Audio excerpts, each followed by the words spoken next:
Okay, so we're on 3 p.m. London time. My name is Professor Cloda Jenkins, and I'm a professorial teaching fellow in the Economics and Public Policy Department at Imperial College London and Associate Director for the Centre for Teaching and Learning Economics. I'm going to be chairing today's session, and I'm delighted to have 3 colleagues joining us who I know through various different roles and for various numbers of years. I'm going to let them introduce themselves, but I thought I'd just spend a minute explaining a little bit about what the seminar is about and what we'll be discussing. So when I moved to Imperial from UCL, I moved to teaching non-specialists quite a lot, but also through CTEL, I've been heavily involved with teaching for the Foreign Office, and I've worked in various roles where I work with engineers and lawyers and non-economists. So I've always had a kind of interest in how do we explain economics to non-specialists, and obviously now more teaching them. So we thought it'd be interesting to have a look at this issue because most people, particularly in the US, obviously, where people don't choose their major until their senior years, are always trying to persuade people of the value of learning economics without putting them off, essentially. So our 3 speakers today all have different angles on this, different experiences, and I think we're going to have a nice chat.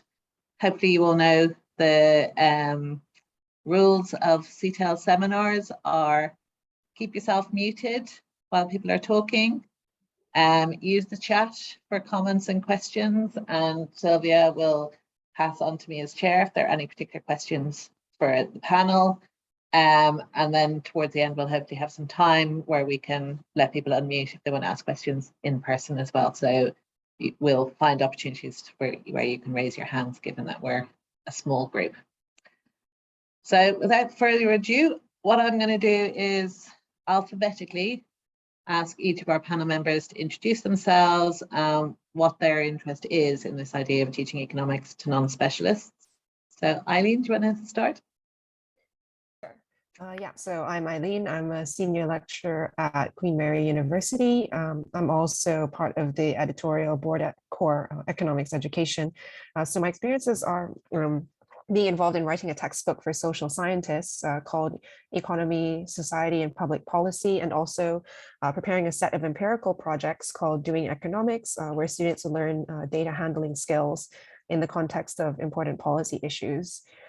Yeah, so my research is in behavioral economics, applied micro, but I also do some research in education economics, so mainly evaluating core. So what does learning economics, how does learning economics change the way that students think about the world?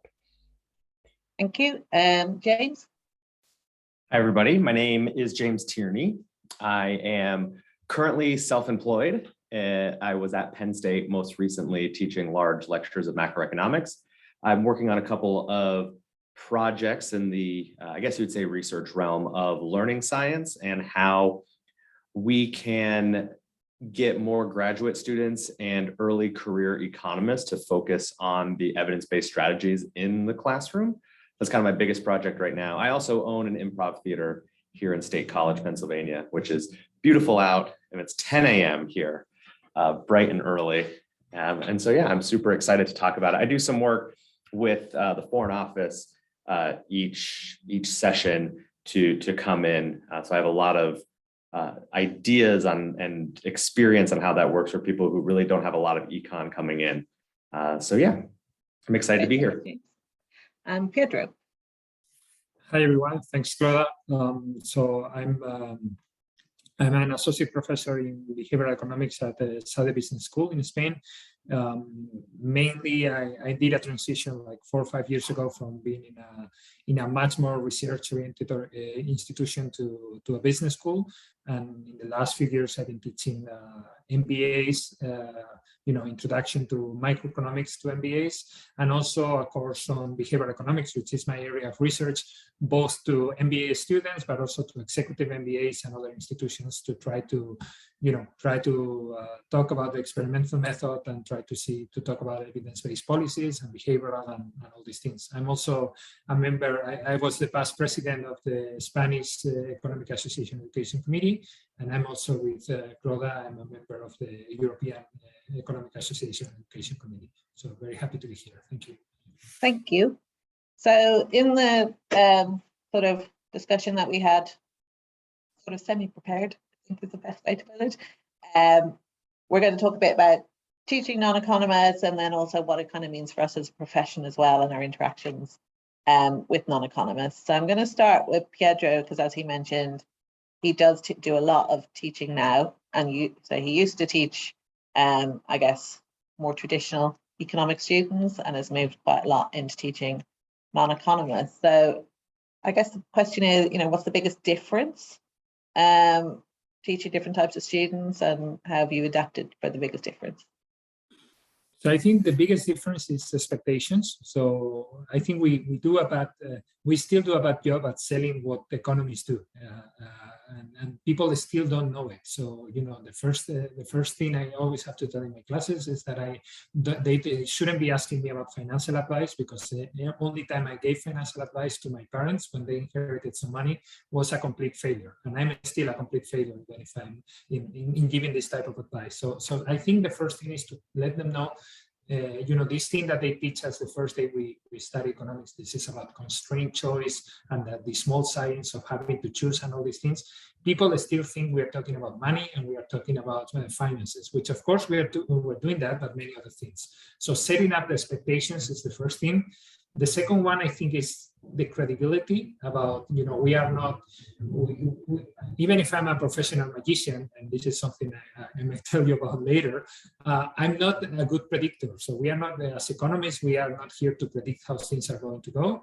And if we do it many times exposed. So, we have to set up expectations about that. We are bad at predicting when the next crisis is going to be. Although nowadays, basically the next crisis is every single day, right? And finally, I think the third difference is finding the right level of math, up to which point, how we use math and how math is useful for some of the things that we do, but also, try not to scare them away with the level of difficulty. Many of the economic principles that we have to teach them, they can be explained without math or with very basic math. So I think the main difference is about telling them not to scare them away and telling them that what we do is interesting and useful.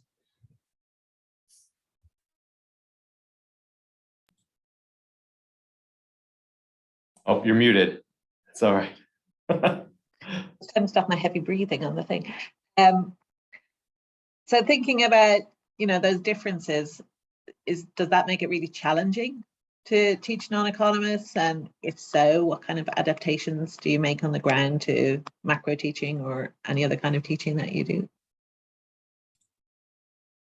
I'll jump in here. I don't think I guess it's challenging, but I think it's challenging in a different way.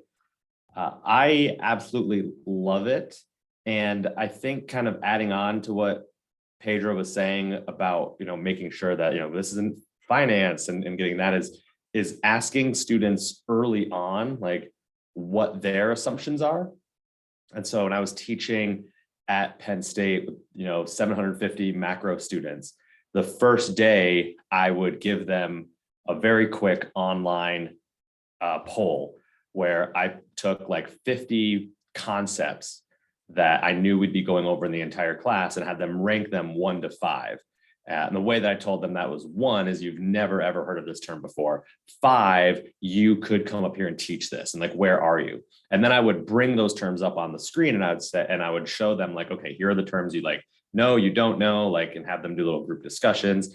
And that gives me a little idea of, okay, where are they coming from first? I know Bill Goff, who's at Penn State as well, he does an early semester survey to try and get student expectations and student like understanding, like, what are you coming in with? What misperceptions are you coming in with? And so I think that the challenge is recognizing that we do know a lot more than they do, and not getting fooled by that. Be like, oh, this is obvious. You should definitely know that.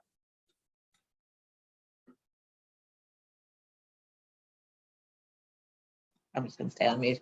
As a sort of fellow microeconomist, game theory person, when you think about the maths and the models, have you got any examples of particular things that you found that actually they don't need to know this technical approach in order to understand the concept that you can share? So I think game theory, leads itself very nicely to having them interact into some typical prisoner's dilemma kind of situation or whatever, and showing them how they don't need the math, but the math principles that you apply and you may explain later on, they make a lot of sense. So make them play in game theoretic situations and ask them how they do what they do and why they do what they do, and then try to apply them to add the math and add the methodology and add the analysis a little bit later. Actually helps quite a lot. Yeah, I think one of the things that'd be quite nice for James to do is to do a poll of lecturers and say, do you really think like people need to know indifference curves to understand consumer choice? Do you really need to know? Yeah, I mean, you're spot on. I think that's my big one is I would never draw an indifference curve except where the book tells me I have to, or somebody, because I'm like, you never use them ever again. Whereas people understand consumer choice because they're consumers. So there's many ways that you can explain it to them, I think. Whereas those other ones, I think something like economic cost and economic profit versus the accountancy terms are ones that take quite a lot longer, I would imagine, to well, people probably, James, in your list say they know what that means and then don't quite understand that we have a different approach to doing it. Right. And I really think what you just said there about, when is everyone ever going to use the indifference curve again, right? So one of my private tutoring clients is an MBA student taking managerial econ, and they they're drawing monopoly graphs and then she's trying to understand every single question she could be asked on her final. And I'm like, that's not how we need to do this. Like, let's get away from that, because you're never, ever in your entire life, ever again, I can guarantee you, going to have to draw a monopoly graph with a marginal cost curve and you're never going to do that. The only people who ever do that are us, who are teaching other people how to do that. So the real thing is understanding the stuff behind it, so then you can apply it to other problems. And that's what you're doing as an MBA student. You are going to, in your own business or whatever business you're doing, you're going to have all of this information that that you're given, and you're going to have all these tools, and how do we mash them up to solve a problem? And once I get through to my students that that's what we are teaching you as economists, we're not telling you, hey, when you go to a job interview, they're going to ask you about an average total cost curve and what's this. They're not going to ask you that, but they're going to give you 5 things and 5 things you don't know, and you have to solve for them. And once I get that through a lot of my students' heads, they're like, oh, that's why I'm here. And that really, really helps. Sorry, I just ranted a little bit, but I had that conversation with her yesterday. But I think that's exactly spot on. And I think, so I think going back to Pedro's point about expectations, there's probably also an issue about building trust. So in our heads, we build trust with fellow economists by being, academic and bright and using the right terms. But if, you're teaching somebody who could be quite senior in a corporate, that you do need to build their trust by saying, it's worth your while being here, you're going to get something out of this. And I think that's the flip side of managing their expectations, is making sure that they believe, I'm teaching you economics. It might not look like the textbook that you went out and bought on Amazon that you didn't need to buy, but I'm going to be teaching you what you need to know from it. I think that's quite useful. Mentioning textbooks, Eileen, brings me nicely to you, who is the master of writing textbooks that people can understand. I guess, can you talk us through a little bit how you approach writing textbooks for people who aren't starting out economists or expecting to ever become economists? Yeah, certainly. So I think what Pedro had said earlier about the math. So what you just have to assume, there's less assumed knowledge when you're writing textbooks for non-economists, and there might be some fear of maths or stats or computer programming as well, or just even using Excel to do some sort of statistical analysis. So in that sense, it's better to start off with an intuitive approach and building confidence. So one feature that I tried to do is I have videos that walk them through exactly how to do something, or having annotated screenshots and starting with a really intuitive approach so they can see when they click through things, then they can actually get some output that really builds their confidence that this is, something that I can do, or, and also just focusing on describing things with words first and then showing them the equation later, or not at all, and also interpreting statistical output, because when we're talking about when they're in the doing jobs someday, they won't really need to explain exactly what a correlation coefficient, what the formula is, but they just need to know how to interpret it. So just focusing on those, the intuition, and also building confidence. Thank you. And this is a question for anyone really sort of related to all of this, is how consciously did you sit down and say, right, this is a group of non-specialists that I'm talking to? So I know I did my macro PhD courses or my micro PhD courses, and this is what I know. And now I have to teach it to a group of people who don't have the same grounding. Did you just kind of go with it and gut instinct, or did you look around to see what other people were doing? So I think it's a combination of two things, right? One is experience. In the very first time you have to teach the non-economists, you're always going to crash, and no matter how prepared you've been and how many people you have taught and how many materials you have borrowed from other people, you're going to crash. I mean, there's an adaptation that needs to be done there, and I think we are getting better at this, and of course here that's what we're here for today. But still, we are 3 galaxies away from the type of thing that really interests our potential students and the things that we really should be teaching to them, such as we need to have a bad experience to really be able to do other things. I think the materials that we have and the experience of many good teachers that have been doing this for a while is getting there, and therefore people will crash less than we did. But I can promise you, the first time I had to teach to non-economists was a nice experience. Yeah, I totally agree. I think you're learning on the job. But I guess like with all teaching, you go in focusing on content and then you think about other things. Good question in the chat, actually, which goes with this. So one of the issues is that you do tend to have heterogeneous classrooms. So if I think about one of the masters I'm teaching at the moment with 180 students, I think 60 of them have some form of undergraduate economics, but not, sort of 100% economics, and the rest have come from all sorts of degrees. So how do you cope with that? The different, some come in thinking they're already economists, some have math, some don't, some have finance. And the problem is that some of the ones who have taken economic courses, they are confident that they know something, but they actually they know less, or they are less willing to learn than those who are open and they are exposed for the first time, right? So the heterogeneity is not clear. It's like I have the economics and the non-economic students. It's much more heterogeneous than that. In my case, the way I cope about it is I normally have a non-compulsory pre-course class in which people can sign up. And that's the one that I use to set up expectations and to try to tell them this is not about math, but in any case, the math that you need maybe these little things, these 3 things that you did in high school, but that's it. So just the first day of class, they are all up to speed, at least in terms of what to expect. That's what I do. I have a pre-course class that they can choose to go, and pretty much everyone ends up going. Eileen, is there anything you do in the textbook space or in the classroom around that heterogeneous point? Yeah, so we do have, so for the people who don't have that much background knowledge in, say, Excel, there are some guided walkthroughs for them. So of course, the students who already know it or think they know it don't need to go over that. And we also have some extension material as well. So I think, yeah, so when designing the materials, just having things at different levels. And then there's, the middle ground where we hope that everybody will be able to do that. Something else, James, to deal with mixed audience?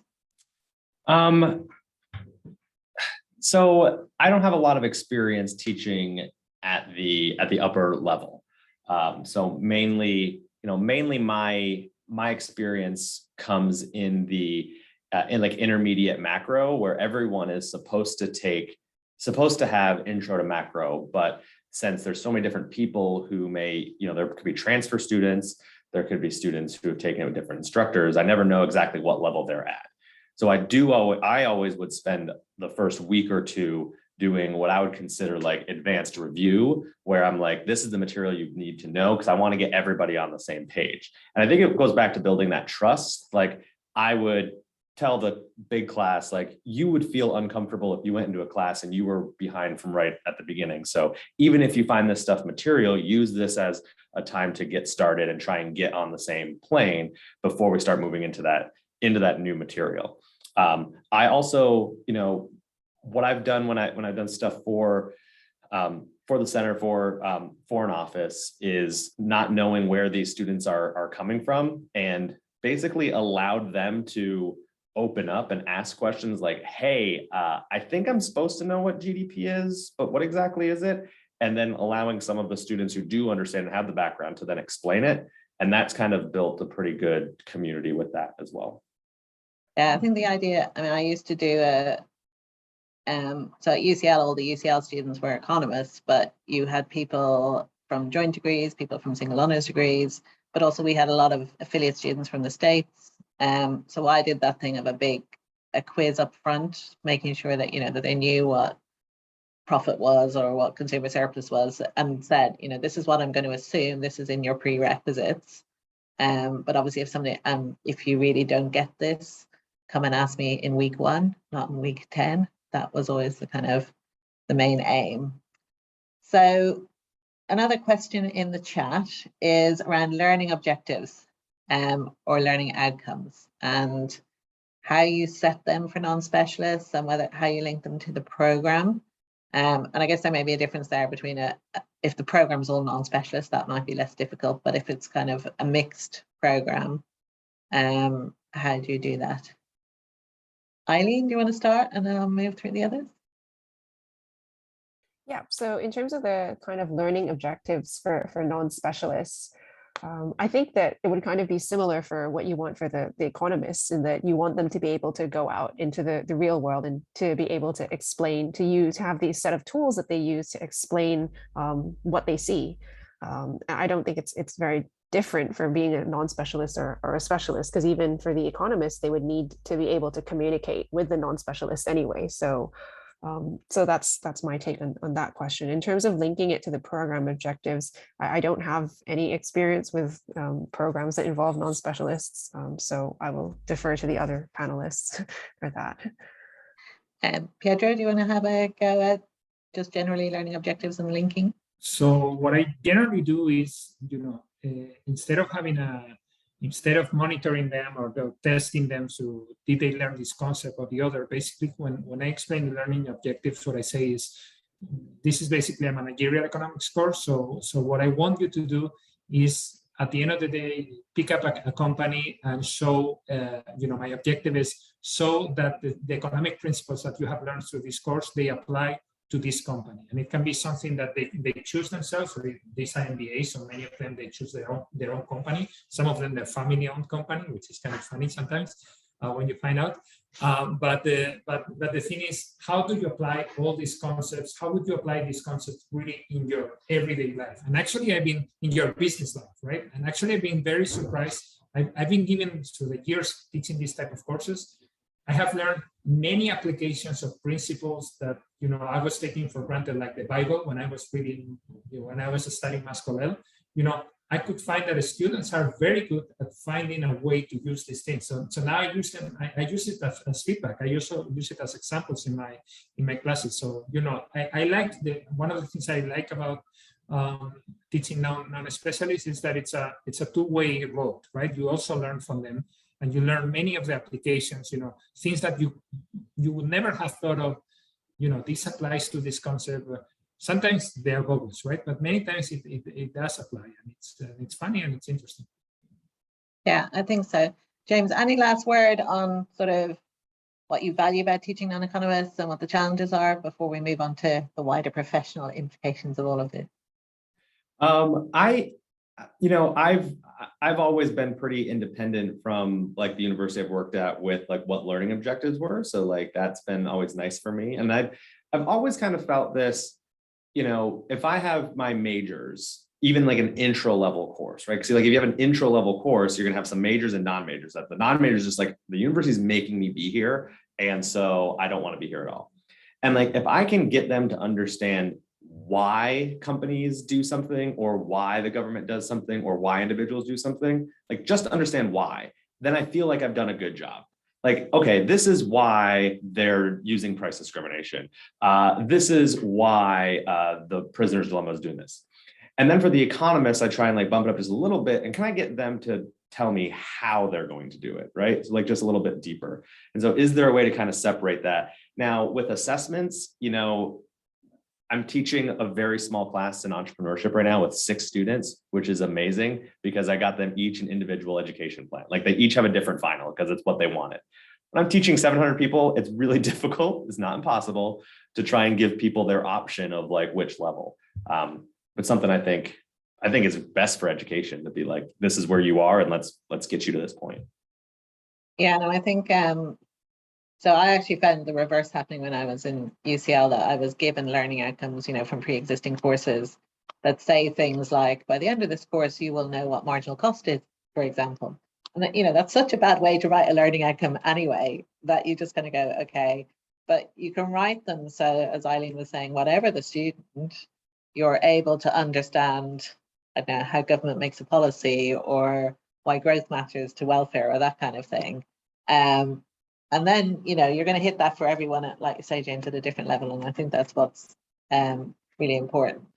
So I think coming out of this, you know, what I'm hearing, and anyone in the audience, if you're hearing anything else, please shout, is, you know, teaching non-economists is different. Maybe harder or easier, or just the same? I think it's more interesting. It's Okay. it's less predictable. You know, the questions in a typical economics course are always the same. How did you do that derivative? How did you do that? Why? How you calculate that? Here, you know, the questions can come from everywhere, and you need to be on your toes all the time, right? Which makes it more challenging, but more fun. More challenging, more fun, same economics, but taking out the stuff that you think people don't need to know to understand the why. I'm guessing all of you probably teach in a similar way because you have dynamic ways of teaching anyway, which kind of makes me wonder about, you know, in our seminar panels, we always self-select the people who are good at these things in. So do you think it's something that you would recommend every economist does? To teach some non-economists? I mean, I think it's what individuals want to get out of it, right? Like, you know, do I think it's good for personal growth for people to do that? Sure. But if someone's like, all I care about is researching and writing papers, then, you know, selfishly, I don't want them teaching anybody because I'd rather give it to all of us who, you know, put time and effort into learning, you know, evidence-based strategies and stuff. I do want to echo what Pedro said. Like, it's so interesting. And like, when I'm tutoring, like, let's say a managerial MBA student, and they're like, here's a case study we're doing. And then all of a sudden they have supply and demand mixed up, like upward sloping demand. And I'm just like, whoa, hold on, wait, you know, this isn't something that I would expect from, you know, from you, but I've got to remember that, you know, they've maybe taken 1 or 2 econ classes and are so much interested in other parts of their program that to like pull it back and figure out, you know, the easy way is to just be like, that's wrong, here's how you do it. And most business professionals are gonna be like, okay, great, because that's all I care about. Like, I'm just trying to get this done, right? And so how do you as an educator be like, okay, I've got a job to make sure that they're learning this. So let's ask, why does that look wrong? What is that type of stuff? So I think it's challenging in that way to not just give answers and be like, move on, and challenge them when they do get something wrong. So I think there's chat going on in the chat about the FT and reading materials and stuff like that. Does it tend to be accessible things like The Economist or Eileen's very useful textbooks, or do you use different materials or the same materials for The Economist and the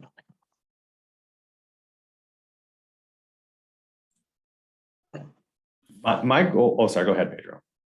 No, you go. Go ahead, James.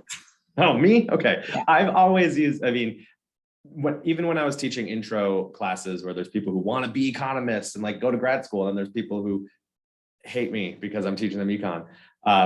I would have the same, like, I'd be like, here's the level. And for us, I mean, we probably Financial Times with Wall Street Journal, like I need you to be able to pick up the Wall Street Journal and understand the stuff in the econ section, and ignore the opinion section, right? Like that's that was my goal of teaching. And so go and be able to do the econ section, and like, I would use things from the Economist and I would use other ones, but really I'd have like this base that I want them to know. And I think that's pretty standard for at least at the undergraduate level.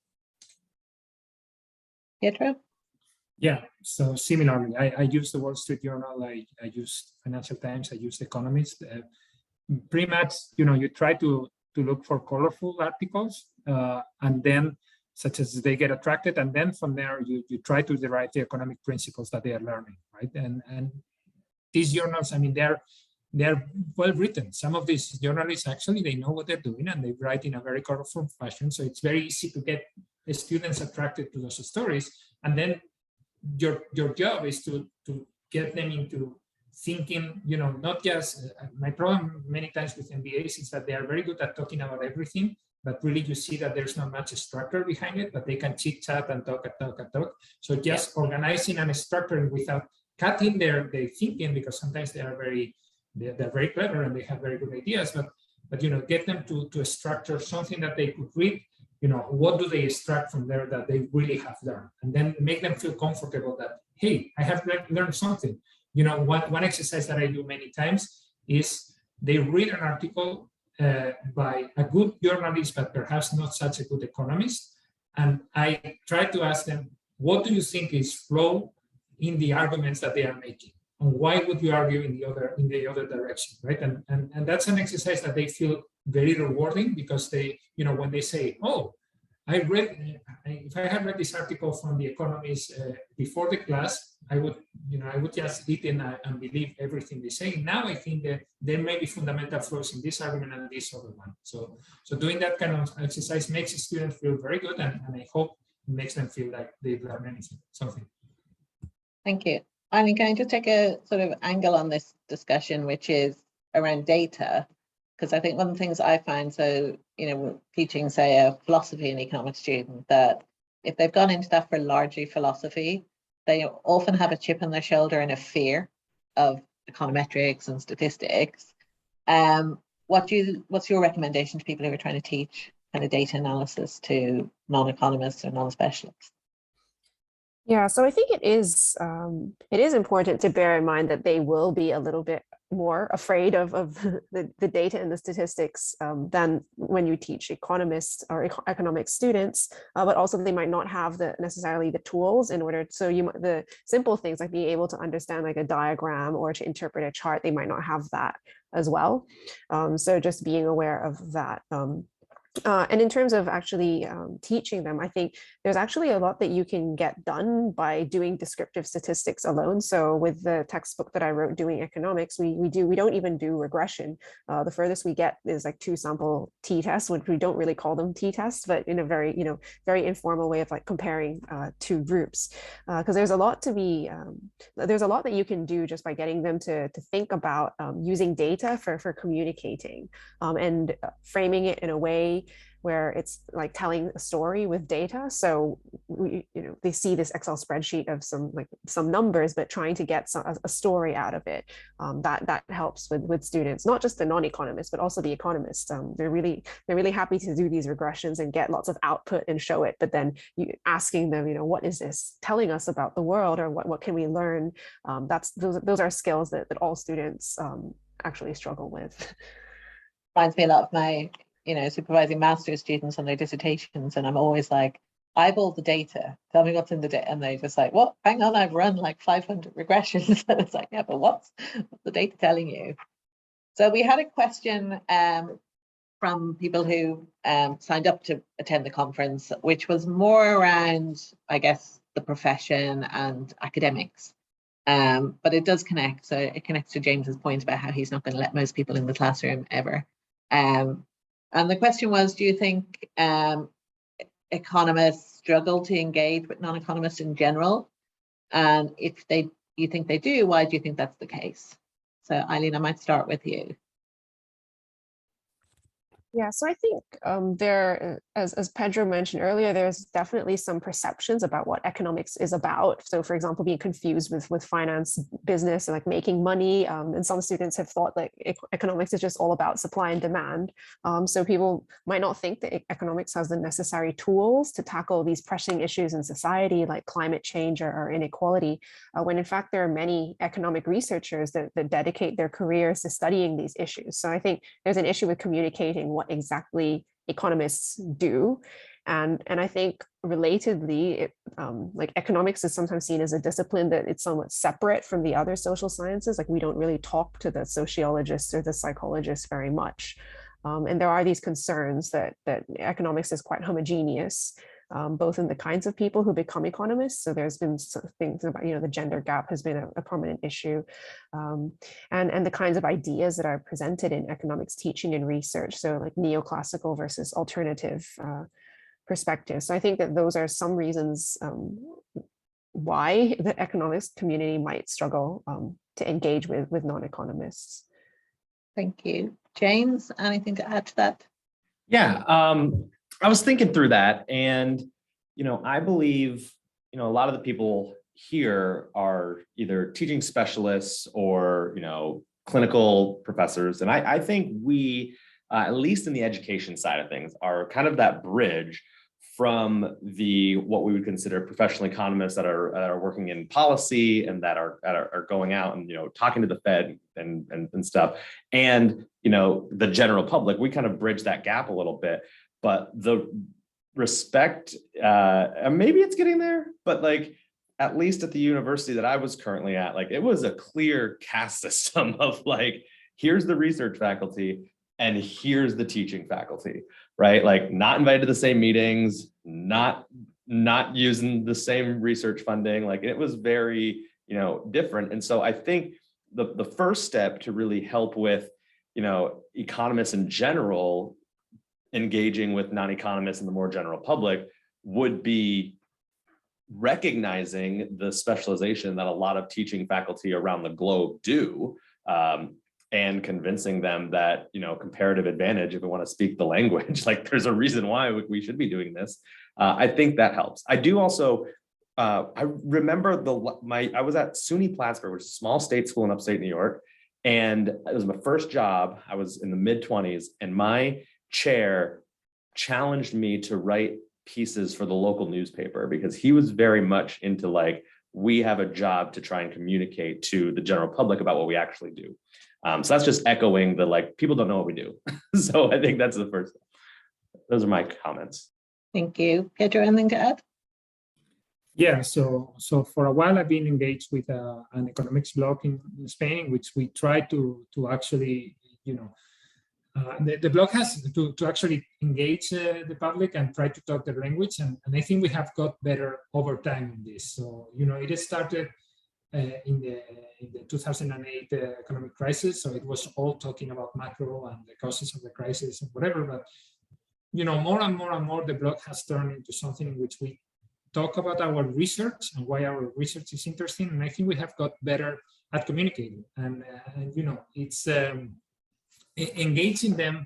It's actually for me, it's a very useful tool, and it's something that I need because most of the work that I do right now is field experiments and RCTs with companies and with public institutions, right? So it's very important to engage them and to show them, on the one hand, to show them that we can be useful and that perhaps the way they are evaluating public policies or policies, is not the most methodology or the most powerful way they can do it, so that trying to go into causality is important, and understanding that we can teach them things about causality through experiments is important.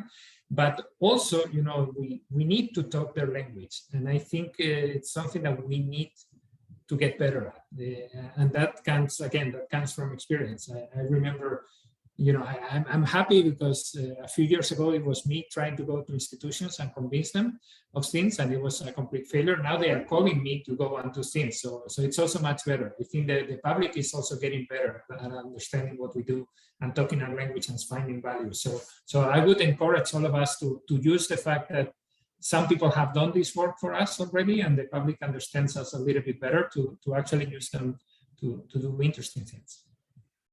I think before I ask the question from YouTube, does anyone in the audience want to share anything on this idea that, how we communicate? It could be with academics who are non-economists or with the wider public. I mean, there's layers of this communication issue. Ramin? I can go on and on. So I would say it would be a 5-minute rant from me. What's your one piece of advice? One piece of advice, rather than just concentrating on what we do, let's concentrate on what we achieved. Let's imagine you go, the way the engineers represent their own discipline. They don't talk about their calculation tools. They don't talk about general principles of physics, right? They talk about the bridges that they have built. So maybe if we shift to what have we achieved, rather than what's our methodology, look at this tool that I'm using, or economics is all about all subjects in the world, from dating to, inflation forecasts, right? Who would get interested in economics, on those grounds? Did we become economists because it's all about, all subjects, or it has very interesting tools? So one-liner, my suggestion is let's focus on what have we achieved. Thank you. And I'm going to echo that by saying every economics seminar should start with, this is my results. This is why they're interesting. And then if you have time, tell me about the equations and the literature and the algebra, but that's what you want to know. I think Steffi's pointed out that this is all really important for employability skills, which of course it is. But, most academics are employed now. So them having the incentive to improve their communication with non-economists is an interesting area. So why they need to do that. Often it does come from external, a university puts pressure, or the Research Excellence Framework in the UK now has an impact element. So people go away and write their nice little bit about the great impact that they've had. But I like Pedro's point that when you see other people doing it and there's kind of a group of people doing it, then it becomes easier to encourage people to communicate better. Let's take a step back to the classroom a little bit. So a question from Christian on YouTube. Hi, Christian. About not so much what you teach, but how you teach. So do you sort of do the traditional lecture seminar format, or do you use different types of teaching approaches? And James, I know you do, obviously in the past few years, you've had async and sync debates as well, and whether that difference is any different for different types of audiences. Yeah, so my teaching strategies have changed so much since over the past 15 years since I've been doing it. And so my advice right now is to really spend time looking at what those scientifically backed, these evidence-based practices when designing the courses. And then once you've got that, the way that you deliver the material can be more of your comfortability, right? There's some really good research on, if you're more comfortable lecturing, as long as you're interspersing that with, clicker questions, and, you're doing lots of quizzing and exams, and you're doing recall exercises, then that's going to be fine. And there's also a lot of research that's if you want to flip the classroom, but again, you have to still do those basic ideas of how are we getting our students to practice active recall? How are we interleaving our stuff? How are we getting stuff to, stick in memory? And I don't think that changes for an economist, for a sociologist, for someone who's learning how to do improv theater, right? The cognitive science is going to be there on how to remember things, right? If I do a stand-up set, me remembering where everything's going to go is the same way that I'm trying to teach my students to remember why marginal revenue is supposed to equal marginal cost, and you go up to the demand curve, right? It's the same type of strategies. And so once you have that down, then really just feeling comfortable in the classroom. What makes you feel comfortable? What allows you to build trust with students? So that way they say, okay, what you're doing, I trust what you're doing is right. Even if it's hard, right? I know Eileen was talking about non-economists at, the MBA or the higher level might come in a little scared because they don't feel like they're good at numbers. They don't have the data analysis. Well, we're scared because learning is hard. Like learning is not easy. If you don't know something, it takes time to learn it. And we're afraid of things that are hard. Like that's just how humans are. So how do we as instructors become that coach really, that life coach to say, I understand it's hard. I'm here to help you get through the hard things. If you're with me, I promise it's going to be good. So that's my opinion. That's my advice and opinion. And it doesn't mean I'm right. There's lots of James. Pedro, do you teach any differently compared to what you did when you were teaching economics students? Definitely, but I think that's because hopefully I have become a better teacher, right? So at the beginning I was uncomfortable and I was, just following whatever textbook or whatever notes some colleague would give me. Now I feel like I know where I want to go, and what I try to do is always start with experience. So I try to teach every single topic with some kind of experiment in which the students see themselves making a decision. And then, we start with the experiment that the results may differ quite a lot from what I'm going to teach them. But then, what I can do is, okay, then I can try to see why the experiment actually didn't work, or what are the things that we would need to include in the way of thinking for this to make sense. So what are your reasons? But always starting with their own experience, and then I try to build in the material also from a critical perspective. So I think one thing that the students don't understand that well, and I don't know if they need to understand, is economic modeling, right? So I think by showing them that the models, that simple models, sometimes they don't work, and they don't work for a reason, but what are the ingredients that you need to make to put into the model, etc., from the experience they have had before, allows them to learn also these things, and to learn the limitations of economic thinking, or what are even the things that we would need to add to the models. So experimentation for me, it's related to my research, but it's also a fundamental part of my teaching. Yeah, Eileen, do you teach any differently? I know you don't teach on the ground, but when you were thinking about teaching it through the textbook, did you think it was going to be standard lectures and seminars? And so I initially thought that when you teach non-economists, you would need a slightly different approach. But I think that after having written that textbook, both the Economy, Society, and Public Policy and the Doing Economics, I think that the general principles for designing materials and explaining economic concepts, what works for non-economists, actually economic students would benefit from them as well. So for example, in the clarity and the precision of language, so currently like core, we're updating our main textbook for economic students, and we actually think that some of the material or the way that models were explained, the way that we tried to do it for the non-economists, actually works better in general. So we're going to put that back into the textbook for economics students. And so, yeah, and another example is that both economics and non-economic students would benefit from having these real world examples to motivate the more abstract content as well. So that's my take on it. I've had a good question in the chat, which I'm kind of going to adapt a little bit to a question I had, which is, so a bit like all of you have been saying, I eventually started teaching economists in the way that so if you take something like the Foreign Office course that we run, when we were designing that and realizing these are busy professionals who were non-experts, we realized they can only pay attention for 15 minutes at a time or 20 minutes at a time to async materials. And that was a real lesson for us when we have to start doing things online with economic students. And there were lots of other things. But I did always have this little devil in my back or thing in my head, which was, what my colleagues think of me not teaching this in a standard economics way. But also, am I leaving too much out? So the question Jokwan had was around, you're trying to cover familiar everyday sort of situations. You want to throw in some experiments, case studies, have the news stuff, have data. And then, when you start working through that, you start going, okay, so I'm not going to be spending a day deriving Cornell models or something like that, which I got comfortable with, but then kind of went, okay, I hope nobody comes in and peer reviews me and finds out I'm not teaching the Cornell models. So how do you make that balance between you know, is it experiment every week, or 1 week's experiment, another week case studies, another week news, or how do you juggle all the different ways of getting their attention, getting their engagement, teaching them economics? Pedro, I'm going to start with you.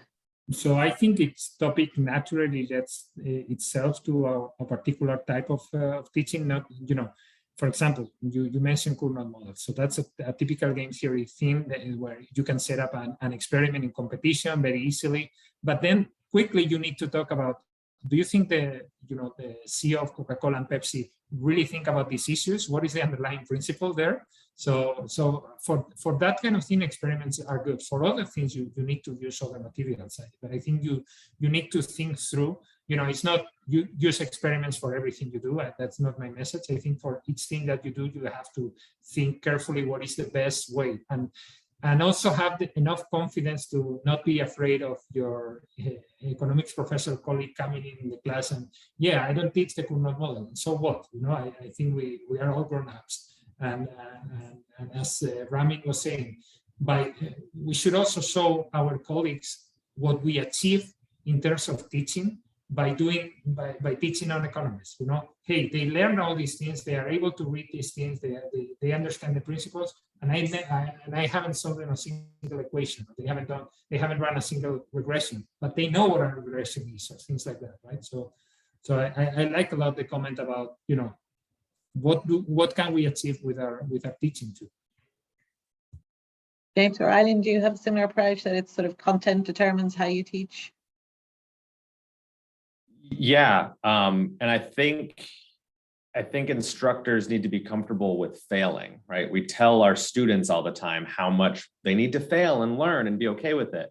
And then I meet with so many instructors, especially, this is what I do with the improv sessions. If we do improv sessions, like, instructors are so afraid of having a bad lecture, so afraid, like, and it makes sense. There is a lot of pressure on it, but, you know, I remember I used to teach monetary policy and I would just like hate it. I'd be like, I am doing something wrong here. Like, I would loathe teaching monetary policy. So one year I was like, okay, I'm just going to revamp it and try something new.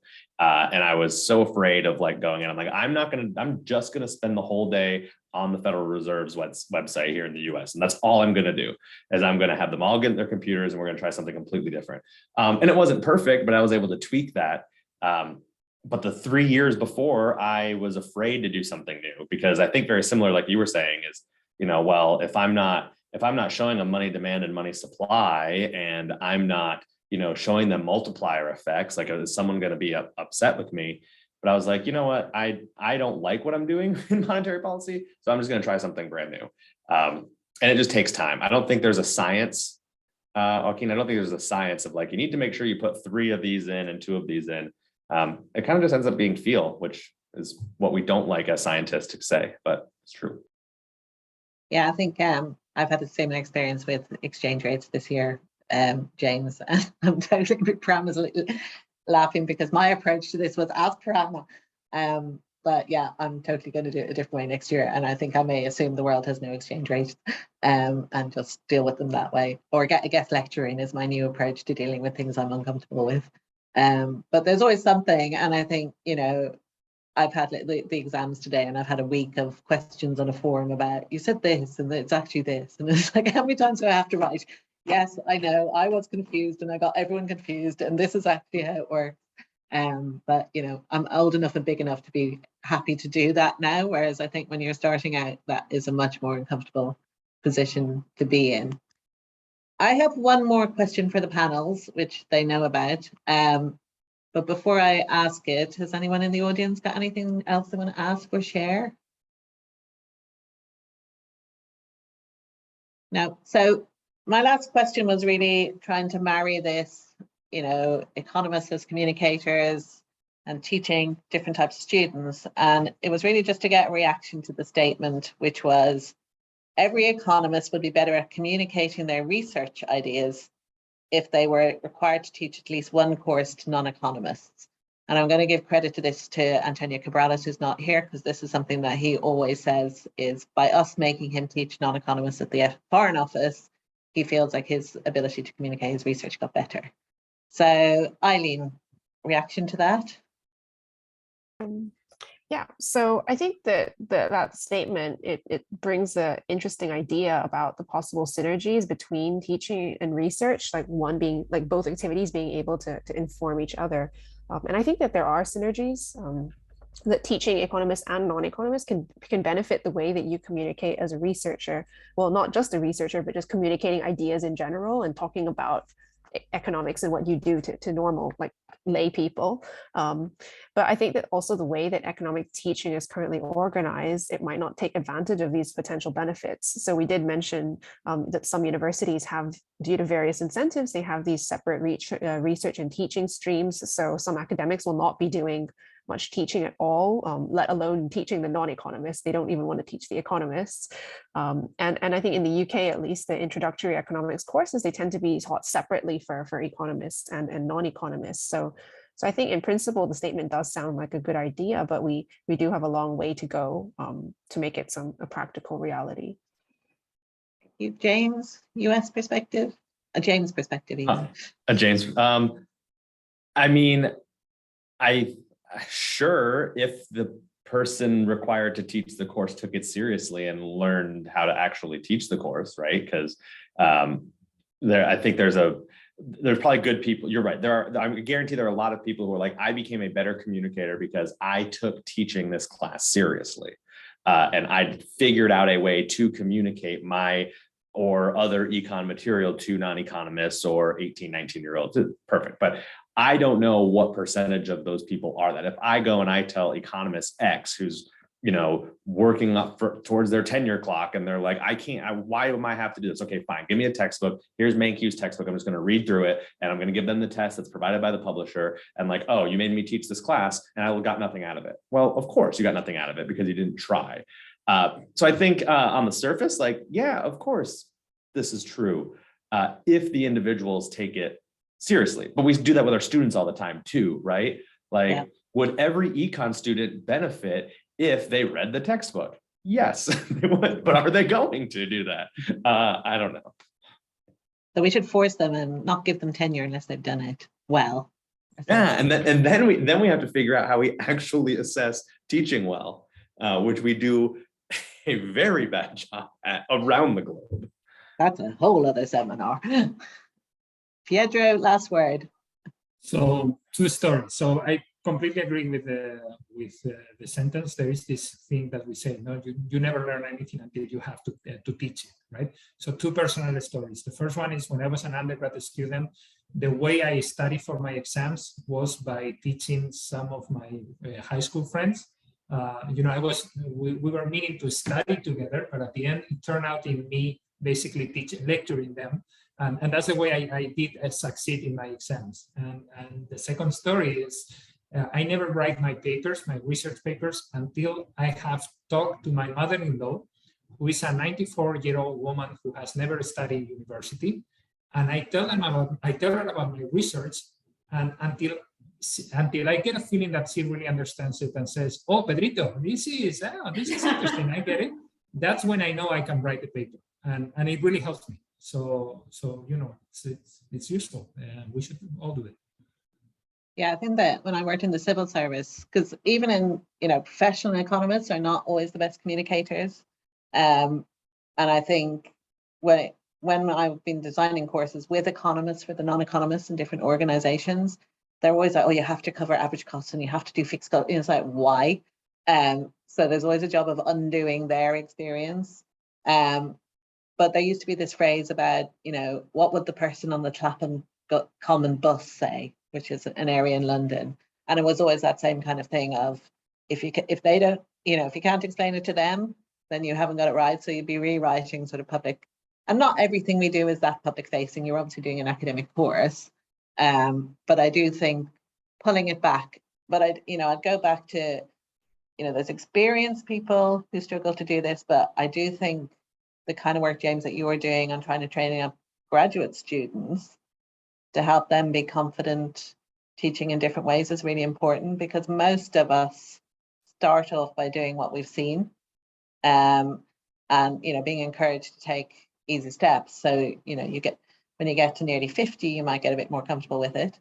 But if we can get the 25-year-olds coming out of PhD starting to do this, then that's where I think some of the revolution might happen. But okay, we're on 4 o'clock. So thank you very much to our panel. Thank you to everyone for joining us. And I hope those of you watching on YouTube have got something out of it as well.